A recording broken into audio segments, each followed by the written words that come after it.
Qual você acha, como é que você avalia a atuação, qual o papel de figuras como a do presidente da Fundação Palmares, Sérgio Camargo, nessa estratégia racista do Bolsonaro, na desconstrução das conquistas históricas do movimento negro?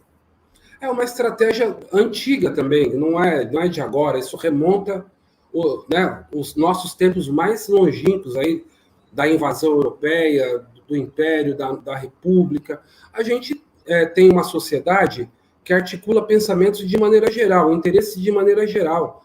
E a gente nunca conseguiu conformar grupos ou segmentos da sociedade que tivessem sido blocados numa posição específica e unificadora, absolutamente unificadora. Da mesma maneira que, historicamente, nós, do campo da esquerda, temos dificuldade em construir unidade entre os trabalhadores, unidade política, ideológica e unidade de ação, todos os demais segmentos têm. Está fácil organizar greve hoje? Quando alguém vem com essa provocação, você não fez a provocação, você fez a pergunta, mas a gente está habituado com esse tipo de provocação. Ah, mas e o Sérgio Camargo? Ah, mas os próprios pretos são não sei o quê.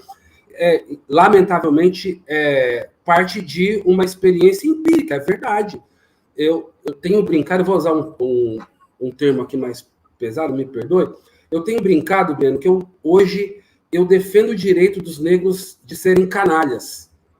Porque os brancos são canalhas. E por que a gente não pode ser? Eu nunca vou tomar cerveja com o Holiday, com o Sérgio Camargo, com o negão do Bolsonaro. Não vou ser amigo deles. Jamais me organizarei politicamente ao lado deles. Não tenha dúvida. Mas eles têm o direito de existir. E nós vamos fazer luta política contra eles. Eles vão defender uma posição, nós vamos defender outra. Cumpre o papel de criar confusão na cabeça da maioria que não acompanha a política, que não percebe os meandros, que mistura tudo. E, além de tudo, é um elemento e é um argumento racista, porque nos unifica, como se todos os negros tivessem que ser iguais, a mesma posição. Não é. Todos somos diversos. Nós estamos assistindo uma guerra entre os brancos na Europa e uma comoção porque os alvos são brancos na Europa. Nesse momento, há uma diversidade dentre a branquitude mundial de posicionamentos políticos, ideológicos, entre os negros também. E está tudo certo. O que nos importa é conformar a maioria aqui do nosso posicionamento político e ideológico, que defende um mundo diverso e um mundo que seja possível de ser vivido para todos, inclusive para aqueles que nunca tiveram esse direito, Breno. No caso específico, eu estou falando aqui dos africanos e de toda a diáspora. Douglas, as posições que são manifestadas pelo Sérgio Camargo, elas representam, na sua avaliação, um pensamento influente entre os negros brasileiros? Tem auditório? Tem auditório no plenário conservador. Breno, eu vou mudar aqui para ver se melhora o áudio. Vamos tentar, só um minutinho.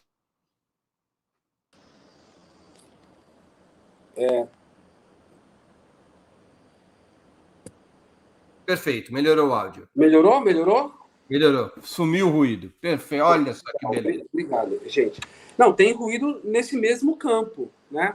E existe um discurso, a formação de um discurso radical, liberal, de valorização do indivíduo, que é o próprio espírito da lógica capitalista que nos acompanha desde sempre e que sempre foram elementos ideológicos que nós combatemos, Breno. A ideia do individualismo, a ideia de que você pode ser empreendedor da sua própria vida, da sua própria carreira, a ideia de que o Estado tem pouco lugar, ou deveria ter pouco espaço na vida das pessoas.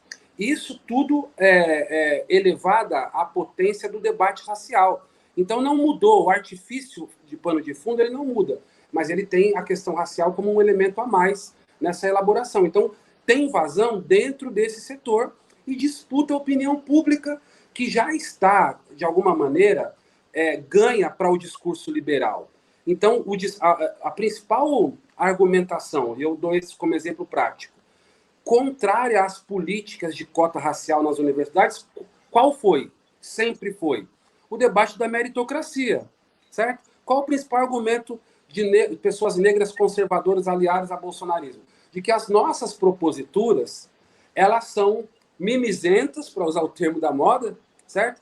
E elas diminuem ou desfazem da capacidade dos indivíduos, de maneira que fazem eles de coitados, assim, vou usar esse termo chulo também, ao necessitar de uma política de Estado que o garanta direitos. É o debate da meritocracia, que está elevada ao debate racial hoje, e que tem, sim, alguma plateia, sobretudo no campo mais conservador, mas que encontra também ressonância no senso comum, nas ideias que estão mais espalhadas, e que, infelizmente, não são as nossas, né?